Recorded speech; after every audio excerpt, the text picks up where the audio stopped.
Hello student, कक्षा 12 राजनीति विज्ञान।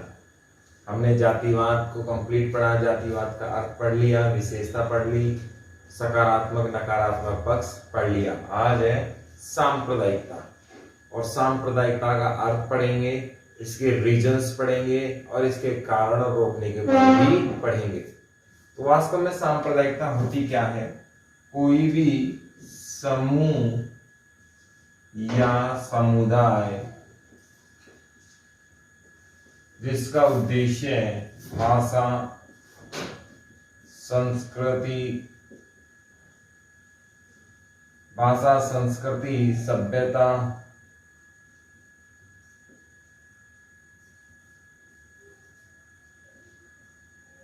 धर्म से जुड़ा हुआ हो। कोई भी समूह या समुदाय जिसका उद्देश्य भाषा, संस्कृति, सभ्यता, धर्म से जुड़ा हुआ हो और वे अपने धर्म या इन सभी के उद्देश्यों को राष्ट्रीयता या सामाजिकता से ऊपर रखें तो क्या कहलाएगा? सांप्रदायिकता कहलाएगा। फिर से देखना, सांप्रदायिकता क्या होती है? ऐसे सांप्रदायिकता का अर्थ फिर से देखें तो ऐसे समूह या ऐसे समुदाय जो भाषा, सभ्यता, संस्कृति, धर्म से जुड़े हुए हैं, वे अपने आप को क्या मान लेते हैं? एक वर्ग मान लेते हैं। क्या मान लेते हैं? एक वर्ग मान लेते हैं। और यह वर्ग क्या है? अपने हितों को राष्ट्रीयता या सामाजिकता से ऊपर मानने लग जाता है, अपने आप को एक दबाव समूह के रूप में कार्य करता है और वो शासकों से अपने आधार पर, इन वर्गों के आधार पर क्या करवाता है? शासन से कार्य करवाता है। क्या कहलाता है? सांप्रदायिकता कहलाता है। सीधा सा क्या है? ऐसे समूह या ऐसे समुदाय जो धर्म, सभ्यता, संस्कृति के आधार पर अपने आप को विशेष मानते हैं और शासन पर दबाव बनाकर अपना कार्य सिद्ध करवा लेते हैं, क्या कहलाते हैं? सांप्रदायिकता कहलाती है। या यूं कहें, अपने विशेष धर्म आधारित कट्टरता से कार्य जो किए जाते हैं वो क्या कहलाते हैं? सांप्रदायिकता कहलाती है। इसको साधारण शब्दों में देखें तो सांप्रदायिकता की विशेषता अगर हम देखें तो अर्थ स्पष्ट हो जाता है। सांप्रदायिकता में राष्ट्रीय सामाजिक महत्व के हित नहीं होते। सांप्रदायिकता में वर्ग अपने आप, समूह अपने आप को क्या मानने लग जाते हैं? एक अलग वर्ग मान लेने लग जाते हैं। सांप्रदायिकता किससे जुड़ी हुई है? दबाव समूह की तरह कार्य करती है। किस पर? शासन पर कार्य करती है। ये मुख्य धारा से क्या हो जाते हैं? अलग हो जाते हैं। यानी कि जो समाज की मुख्य धारा है उससे ये क्या हो जाते हैं? अलग हो जाते हैं। इन्हें किसी से कोई मतलब नहीं होता, इनका एकमात्र उद्देश्य है अपना कार्य सिद्ध होना चाहिए। तो सांप्रदायिकता के अर्थ को अगर हम फिर से देखें तो इसका अर्थ हुआ ऐसे समूह, ऐसे समुदाय जो धर्म, भाषा, सभ्यता के आधार पर अपने आप को एक विशिष्ट वर्ग मान लेते हैं और इनका एकमात्र उद्देश्य होता है अपने हितों की पूर्ति करना। ये राष्ट्र के हित, समाज के हित, सभ्यता के हित इनको नजरअंदाज कर देते हैं और केवल अपने ही धर्म, अपनी ही जाति, अपनी ही भाषा के अधिकारों की मांग ये करते हैं और वो भी कट्टरता के साथ। क्या कहलाती है? सांप्रदायिकता कहलाती है। इसकी विशेषता अगर हम देखेंगे तो ये अपने आप को क्या मान लेता है? समाज से अलग वर्ग मान लेता है। दबाव समूह की तरह कार्य करते हैं। सरकार पर क्या डालते हैं? ये प्रेशर डालते हैं कि हम इस धर्म के हैं, इस भाषा के हैं, इस सभ्यता के हैं, तो क्या कहलाएगा? सांप्रदायिकता कहलाएगा। ये मुख्य धारा से क्या होते हैं? अलग होते हैं। एक बात आप यहाँ और ध्यान रखना, धर्म से संबंधित यदि मामला आएगा, अपने धर्म को विशेष मानना और दूसरे का विरोध करना क्या कहलाता है? सांप्रदायिकता कहलाती है। अपने धर्म को विशेष मानना, दूसरे का विरोध करना क्या कहलाती है? सांप्रदायिकता कहलाती है। इसमें आगे देखें, सांप्रदायिक संगठनों का उद्देश्य क्या है?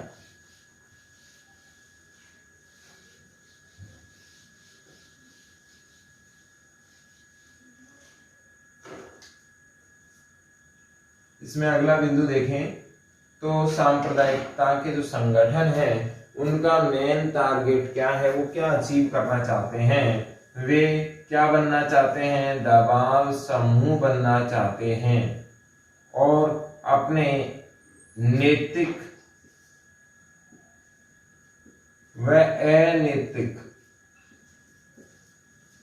दोनों कार्य करवाना चाहते हैं। सांप्रदायिक संगठनों का उद्देश्य क्या है कि वे एक तो दबाव समूह बनना चाहते हैं, किस प्रकार के दबाव समूह, जिससे शासन से कार्य करवा सके, दूसरा नैतिक और अनैतिक दोनों ही प्रकार के कार्य वो करना चाहते हैं, सरकार के माध्यम से, समाज के माध्यम से, और केवल अपने ही हितों को ये ध्यान में रखते हैं। इसमें आगे देखें, इसके उद्देश्य राजनीतिक भी हो सकते हैं, सामाजिक भी हो सकते हैं, आर्थिक भी हो सकते हैं। इसमें अगला बिंदु है सांप्रदायिकता का उदय। और सांप्रदायिकता का उदय अगर हम देखें तो ये वास्तव में तो नजर आता है 1905 बंगाल विभाजन से। बंगाल विभाजन से फिर इसके बाद 1906 में मुस्लिम लीग बना,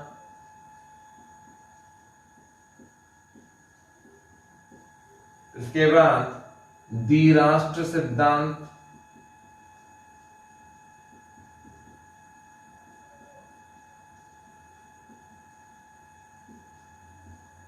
और उसके बाद देश का बंटवारा जिसका आधार था धर्म। इतनी बातें हमें आपको इसमें याद रखनी है कि ये घटनाएं आपके सिलेबस में है। पहला सवाल यहां से ये उठता है कि भारत में सांप्रदायिकता का उदाहरण हम कैसे स्पष्ट कर सकते हैं, या सांप्रदायिकता के एग्जाम्पल हमें कब कब देखने को मिले।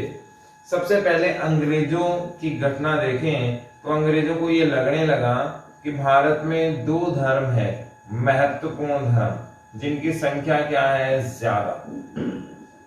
धर्म भारत में बहुत से हैं, सिख, ईसाई, जैन, पर्शियन, बहुत सारे धर्म भारत में है, और सब धर्म स्वावलंबन का विश्वास रखते हैं, अच्छी शिक्षाओं की बात करते हैं, सब धर्म समान है।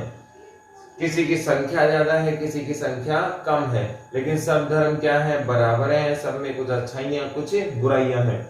महत्वपूर्ण दो धर्म इसलिए हिंदू मुस्लिम है क्योंकि इनकी जनसंख्या क्या थी, ज्यादा, बाकी लोगों की जनसंख्या ज्यादा नहीं थी।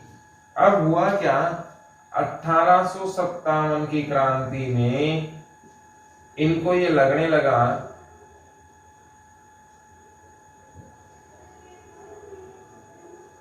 1857 की क्रांति में अंग्रेजों को ये लगने लगा कि हिंदू मुसलमानों में जो एकता है वो बहुत गहरी है, और ये एकता ब्रिटिश राज के लिए अच्छी चीज नहीं हो सकती। ब्रिटिश राज को उखाड़ फेंकने में इस एकता का कार्य हो रहा है, यह एकता हमारे लिए क्या है, खतरनाक है। इसीलिए किसी भी तरीके से इस एकता को तोड़ना बहुत जरूरी हो गया है। इसीलिए उन्होंने सिद्धांत कौन सा अपनाया, फूट डालो राज करो की नीति अपनाई।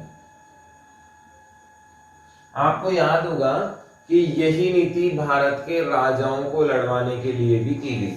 अंग्रेज कैसे होते थे, ये अंग्रेज यहां राजा 1 और यहां राजा, यहां इंग्लिश वाले, यहां राजा 2, इनका प्रतिनिधि इसके पास भी गया और इनके प्रतिनिधि इसके पास भी गया, और इन्होंने क्या कहा कि R1 राजा 1 से कहा अंग्रेजों ने कि भाई साहब आपके समर्थन में हम हैं, आप हमें चंदा दें, कर दें, हम आपकी सुरक्षा करेंगे, जब भी आपातकाल होगा आपको अंग्रेजों की शरण प्राप्त हो जाएगी। आपका दुश्मन R2 है और R2 के खिलाफ हम युद्ध लड़ेंगे आपके पक्ष में। R1 बेचारा भोला वाला था, इसने अंग्रेजों की चुपड़ी चुपड़ी बातों में विश्वास कर लिया है कि हमारे पास सेना भी कम है, अंग्रेजों का भी खतरा है और R2 का भी खतरा है, क्योंकि ये दोनों ही दुश्मन अंग्रेज अधिकार कर लेंगे। यदि इनकी बात नहीं मानता है तो R2 वैसे ही अधिकार करने को तैयार है। तो R1 ने अंग्रेजों की बात मान ली और अंग्रेजों से संधि कर ली। संधि का मोटिव क्या था, आपातकाल में अंग्रेज इसकी सुरक्षा करेंगे और ये इसके बदले में इनको कर देता रहेगा, अधीनता स्वीकार करता रहेगा। सेम बात उन्होंने R2 से भी की। R2 के पास गए, उन्होंने कहा कि भाई राजा R2, आपको एक तो अंग्रेजों से खतरा है और दूसरा R1 से खतरा है। हम आपको R1 से युद्ध में बचाएंगे। यदि R1 अटैक करता है तो आपको किसकी सुरक्षा मिलेगी? अंग्रेजों की सेना की सुरक्षा मिलेगी। प्लस अंग्रेज भी आप पर आक्रमण नहीं करेंगे, आपको केवल कर देना होगा। R2 ने सोचा R1 भी सॉल्व हो गया और E भी सॉल्व हो गया, तो ऐसे में दोनों से कर लेते रहे। अब किसी न किसी दिन दोनों के बीच में तनाव हो गया, इन दोनों के बीच में क्या हो गया? युद्ध हो गया। अंग्रेजों को याद R1 ने भी किया और R2 ने भी याद किया। अब ऐसी स्थिति में अंग्रेजों ने सोचा कि R1 इंपॉर्टेंट है या R2, तो इन्होंने अपनी इच्छा अनुसार, जैसे मान लीजिए R1 इनके किसी काम का नहीं था, तो अंग्रेज किस साइड चले गए? R2 की तरफ चले गए, और ये पॉलिसी फिर आगे बढ़ती हुई चली गई। तो ऐसे में अंग्रेजों ने फूट डालो राज करो की नीति का पूरा फायदा उठाया, एक दूसरे को मिलने नहीं दिया, क्योंकि यदि इन दोनों के बीच में संधि हो जाती तो ये टिक ही नहीं पाते। तो ये फूट डालो राज करो की नीति यहाँ भी काम में आई। सेम पॉलिसी हिंदू मुसलमानों में भी आई। हिंदुओं की बातें मुसलमानों को कहने लग गए, मुसलमानों की बातें हिंदुओं को कहने लग गए, और यहाँ भी एक ट्रायंगल बना, हिंदू, मुसलमान और अंग्रेज, और इस त्रिभुज में पूरे भारत को लपेट लिया। यानी कि हिंदू अंग्रेजों से कॉन्ट्रैक्ट में, मुसलमान अंग्रेजों से कॉन्ट्रैक्ट में, और हिंदू मुस्लिम दोनों को क्या कर दिया? अलग कर दिया, ताकि ये त्रिभुज बना ही रहे, कभी भी ये तीनों भुजाएं एक साथ नहीं आए। अंग्रेजों का तो आने का सवाल ही नहीं उठता था, हिंदू मुसलमान एक ना हो जाएं, इसीलिए त्रिभुज बनाया गया। तो पहले की शुरुआत कहां से हुई? फूट डालो राज करो की नीति से शुरुआत हुई। फिर इसमें जो नया चैप्टर जुड़ा वो जुड़ा 1909 में सांप्रदायिकता का इलेक्शन, सांप्रदायिकता आधारित चुनाव व्यवस्था। ये भी इसमें मील का पत्थर साबित हुआ। तो ये उदय के कारण हम देख रहे हैं सांप्रदायिकता का उदय कहां से हुआ। इसमें हमने दो बातें सीख ली, अंग्रेजों की फूट डालो राज करो की पॉलिसी जिम्मेदार थी, सांप्रदायिकता आधार चुनाव व्यवस्था या सांप्रदायिकता को बढ़ावा देना अंग्रेजों का मेन उद्देश्य था, ताकि भारत के लोग एकजुट ना हो जाएं। अब यहाँ से सवाल आपको क्या क्या मिलने वाले हैं। पहला सवाल, बंगाल विभाजन कब हुआ? 1905 में बंगाल विभाजन हुआ, आपको याद रखना है। पश्चिमी बंगाल और पूर्वी बंगाल दो क्षेत्र बने थे। पूर्वी बंगाल बांग्लादेश का क्षेत्र रहा, बाद में वो पूर्वी पाकिस्तान का क्षेत्र रहा, बाद में वो बांग्लादेश बन गया। हमारे पास केवल पश्चिमी बंगाल ही है। आपको याद होगा पंजाब के भी दो हिस्से हुए थे। बहुत सारी कंपटीशन से एग्जाम पूछती हैं कि भारत का जब विखंडन हुआ, विभाजन हुआ 47 में, तो कौन से दो प्रांतों को काटकर पाकिस्तान बनाया गया? तो एक प्रांत तो थी बंगाल और दूसरी प्रांत थी पंजाब। इन दो प्रांतों को काटकर पाकिस्तान बनाया गया था। इसमें पंजाब का हमारा पूर्वी हिस्सा है और बंगाल का हमारे पास पश्चिमी हिस्सा है। बंगाल का पूर्वी हिस्सा बांग्लादेश में जा चुका है और पंजाब का पश्चिमी हिस्सा पाकिस्तान के पंजाब में जा चुका है। तो आपको याद रखना है कि विभाजन के समय भारत के दो प्रांत काटे गए थे, बंगाल और पंजाब। इसमें देखिए बंगाल का विभाजन कब हुआ? 1905 में बंगाल का विभाजन हो गया, बाद में एकीकरण भी हुआ, लेकिन आजादी के समय से वापस काट दिया गया। मुस्लिम लीग की स्थापना, ऑल इंडिया मुस्लिम लीग जिसे हमने कहा था, 1906 में इसकी स्थापना हुई। इसका एकमात्र उद्देश्य ये था मुसलमानों के हितों की सुरक्षा। क्या है? मुस्लिमों के हितों की सुरक्षा करना। इसका मतलब ये था कि हिंदू ज्यादा है, मुसलमान कम है, ऐसे में मुसलमानों के हितों की हमेशा अवहेलना होती रहेगी। इन मुसलमानों के हितों की सुरक्षा के लिए क्या बनाया गया था? मुस्लिम लीग बनाया गया था, आपको याद होना चाहिए। और इसके बाद आगा खां इसके अध्यक्ष वगैरह भी थे, हमें इतने डिटेल में नहीं जाना, बस अपने को ये ध्यान रखना है मुस्लिम लीग कब बना था? 1906 में। और इसका उद्देश्य क्या था? सांप्रदायिकता आधारित मुसलमानों के अधिकारों की सुरक्षा करना। फिर द्विराष्ट्र सिद्धांत ये किसने दिया था? मोहम्मद अली जिन्ना ने। मोहम्मद अली जिन्ना ने ये सिद्धांत दिया था, जो पाकिस्तान के गॉडफादर भी हैं। अगर हम देखें तो 1940 में द्विराष्ट्र सिद्धांत आया मोहम्मद अली जिन्ना के द्वारा। इसमें टू नेशन थ्योरी से कहते हैं। टू नेशन थ्योरी क्या थी कि धर्म के आधार पर कितने राष्ट्र होने वाले हैं? 2 राष्ट्र होने वाले हैं, पहला पाकिस्तान और दूसरा हिंदुस्तान। पाकिस्तान जिसमें मुसलमान आधारित राष्ट्र होगा, मुस्लिम बाहुल्य क्षेत्र वो रहेगा। हिंदुस्तान जिसमें हिंदू ज्यादा होंगे या हिंदू ही होंगे। वो बात की कंडीशंस रही, हम सब जानते हैं कि गांधी जी जैसे हमारे आदर्श पुरुषों ने सभी धर्म सर्व भाव की बात यहाँ पर रखी। 47 में सांप्रदायिकता का असर हमें देखने को मिला। भारत पाकिस्तान 2 नेशन बने, उनका आधार भी क्या था? धर्म ही था। हिंदू इधर रह गए और मुसलमान उस साइड रह गए, वो अलग बात है। आज भी हमारे देश में पाकिस्तान से ज्यादा मुसलमान रहते हैं। तो ये सांप्रदायिकता के उदय के क्या थे? कारण थे। इनमें जो बढ़ोतरी हुई वो वोट बैंक की राजनीति, वो सारी डिटेल हम इसमें पढ़ेंगे। उदय के कारण हम लोग यहाँ तक पढ़ चुके हैं, यही उदय के कारण भारत में रहे हैं। यहाँ हमारा जो पिछला बिंदु था वो था सांप्रदायिकता के उदय किस प्रकार से हुआ, कौन से फैक्टर्स थे जिससे भारत में सांप्रदायिकता आई। अब हम देखते हैं सांप्रदायिकता के कारण अभी कौन से कारण है, आजाद भारत में कौन से कारण रहे। ये तो वो थे कि किस प्रकार से सांप्रदायिकता का उदय हुआ। उदय भी एक प्रकार का कारण ही है। कारण में देखें पहला तो विभाजन की कटु स्मृति। विभाजन की कटु स्मृति। अगर हम देखें तो हमने एक पिक्चर देखी थी गदर, और इस गदर मूवी में बहुत अच्छे से इसका फिल्मांकन किया गया था। बहुत सारे बच्चों ने वो सारी सिचुएशंस देखी होंगी उस मूवी के अंदर। इस मूवी में बताया क्या गया था कि 2 राष्ट्र बहुत अच्छे चल रहे थे। आजादी के समय मुसलमान बहुत सारे हिंदुस्तान में रहते थे, हिंदू बहुत सारे पाकिस्तान में रहते थे, और अचानक ये डिक्लेयर कर दिया गया कि 14 अगस्त 1947 मध्य रात्रि को हिंदू सारे हिंदुस्तान में रहेंगे, पाकिस्तान में केवल मुसलमान रहेंगे। लेकिन अगर फिर भी कोई रहना चाहता है तो वो रह सकता है। लेकिन हुआ क्या, पाकिस्तान वाले जो इलाके थे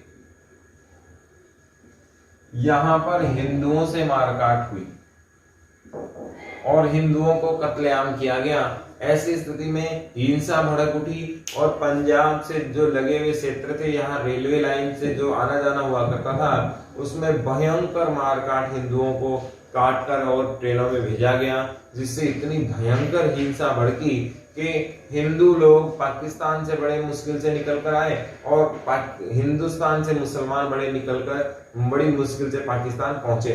2 देशों में इतना भयंकर वैमनस्य हुआ, इतना भयानक स्थिति हुई कि ये आज भी हमारे दिलों पर ऐसे कैसे स्मृति है। लाखों लोग मारे गए, रातों रात बेघर हो गए, संपत्तियां लूटी गई, रेप हुए, मर्डर हुए, और बहुत भयंकर वैमनस्यकारी दृश्य वो था। इस दृश्य के लिए जिम्मेदार अंग्रेज भी पूरी तरीके से नहीं कहे जा सकते, क्योंकि कहीं ना कहीं कांग्रेस और जिन्ना मुस्लिम लीग भी इसके लिए जिम्मेदार हैं। दोनों लोगों को सेपरेटेशन यदि चाहिए था तो एक पर्टिकुलर तरीके से होना चाहिए था, बहुत शांति प्रिय होना चाहिए था और अपनी अपनी आवाम को नियंत्रण में रखना चाहिए था। जो दंगे भड़के उसमें आम निर्दोष नागरिक का कोई दोष नहीं था, लेकिन राजनीतिक अप्रोच और ये जो सीमाएं हैं या ये बॉर्डर जो बना, ये बड़ा विस्मयकारी रहा। इससे लगातार हिंसा को बढ़ावा देता चला गया। सांप्रदायिकता इसका मूल बीज यहाँ पर 2 देशों के बीच में उग चुका है और वो एक बड़ा कठोर पेड़ बनेगा। 1947 से आज तक भारत पाकिस्तान 47 में, फिर उसके बाद 65 में, 71 में और 99 में युद्ध कर चुके हैं, और 5 युद्ध कभी भी हो सकते हैं जिस प्रकार के हालात हैं। तो विभाजन की कटु स्मृति रह रहकर एक दूसरे से नजदीक नहीं आने देती। हिंदुस्तान पाकिस्तान को अपना दुश्मन मानता है, पाकिस्तान हिंदुस्तान को अपना दुश्मन मानता है, और दोनों के बीच में आज भी स्थिति सामान्य नहीं है और आसानी से होना संभव भी नहीं है, क्योंकि पाकिस्तान टेररिस्ट कैंप को चलाता है। कहीं ना कहीं कट्टरवाद, इस्लामिक कट्टरवाद पाकिस्तान में है। भारत के जो मुसलमान हैं वो बड़े शांति प्रिय हैं, भारत के नागरिक हैं, यहाँ कोई प्रॉब्लम नहीं है। तो जो विभाजन में हुआ उसका असर आज भी हमारे देश में देखने को मिलता है और विदेशों में देखने को मिलता है। जब भी हमारे देश के सामने पाकिस्तान का नाम आता है तो कहीं न कहीं वो संबंध सामान्य ना होकर आक्रामक रूप ले लेते हैं। इस मूवी में दिखाया गया इसका फिल्मांकन, लेकिन हमें मूवी को सिलेबस में नहीं जोड़ना है, केवल मैंने सिर्फ एक एग्जाम्पल के रूप में इसे लिया है। इसका महत्वपूर्ण कारण था द्विराष्ट्र सिद्धांत। जो ट्रू नेशन थ्योरी थी ये भी इसके लिए क्या थी, जिम्मेदार थी। इसमें थी भारत की दलीय व्यवस्था या दलीय व्यवस्था की लालसा। भारत में देखें तो लोकतांत्रिक व्यवस्था पाई जाती है। भारत में क्या है, लोकतांत्रिक व्यवस्था पाई जाती है। और भारत में दलीय व्यवस्था की बात करें तो भारत में लोकतांत्रिक व्यवस्था है। इसमें दलों को स्वतंत्र रूप से अपना चुनाव प्रचार करना, चुनाव लड़ना, सरकार बनाना, बहुत सारे कार्य दिए गए हैं। ये दल अपने आप को शासन में लाने के लिए या यूं कहें सरकार बनाने के लिए बहुत प्रकार के कार्य करते हैं। ये लोगों को लड़वाने का काम भी करते हैं, सांप्रदायिकता को आधार मानते हैं। कुल मिला के ये कहें कि ये हर हाल में अपनी सरकार लाना चाहते हैं। तो आपने देखा होगा बहुत सारी राजनीतिक पार्टियां हिंदू मुसलमान की बात करते हैं, बहुत सारी पार्टियां एक दूसरे को डराती हैं, बहुत सारी पार्टियां धर्म आधारित राजनीति की बात करती हैं, टोपी और जनेऊ की बात करती हैं। बहुत सारे नेता सांप्रदायिकता को कहीं न कहीं बढ़ोतरी कर देते हैं। ये सांप्रदायिकता भारत के लिए एकीकरण में खतरनाक है। ये सांप्रदायिकता एक दूसरे को नजदीक नहीं आने देती और ये सांप्रदायिकता भारत की राजनीति को संकीर्ण व्यवस्था में जोड़ रही है। व्यापक राजनीति क्या होती कि ये दलीय व्यवस्था इस सांप्रदायिकता में क्या करने की कोशिश करती, कमी करने की कोशिश करती, एक सुव्यवस्थित व्यवस्था लाने की कोशिश करती, लेकिन ऐसा नहीं हो पा रहा है। भारत में जो दलीय व्यवस्था है ये बहुत ज्यादा आक्रामक रूप की तरफ जा रही है। इसका मूल उद्देश्य केवल शासन प्राप्त करना है, सत्ता प्राप्त करना है, और ये उसके लिए कितने भी आक्रामक भाषण दे सकते हैं, कि कितने भी लोगों को लड़वा सकते हैं। दिल्ली के दंगे, अपने यूपी के दंगे, राजस्थान में दंगे, बहुत सारे दंगे हम इनके उदाहरण के रूप में देख सकते हैं। और ये सारे कारण दलीय व्यवस्था के कारण ही होता है, पार्टियों की राजनीतिक लालसा के कारण ही होते हैं। एक दूसरे को लड़ाने का काम ये पार्टियां ही करती हैं। मैं ऐसा नहीं कह रहा हूं कि सभी पार्टियां ऐसी हैं, लेकिन बहुत सारे दंगे इसके जिम्मेवार हैं। पार्टियों के आपसी कलह की ही जिम्मेवारी होती है। आपने एक मूवी देखी होगी नायक, इसमें जो रोल दिखाया गया है सेम वैसा ही है। जो इसमें विलेन है सरकार चला रहे होते हैं और अपनी पार्टी को जिताने के लिए वो क्या करवाते हैं, दंगे करवाते हैं। तो इस प्रकार का उदाहरण हमारे यहाँ देखने को मिलता है।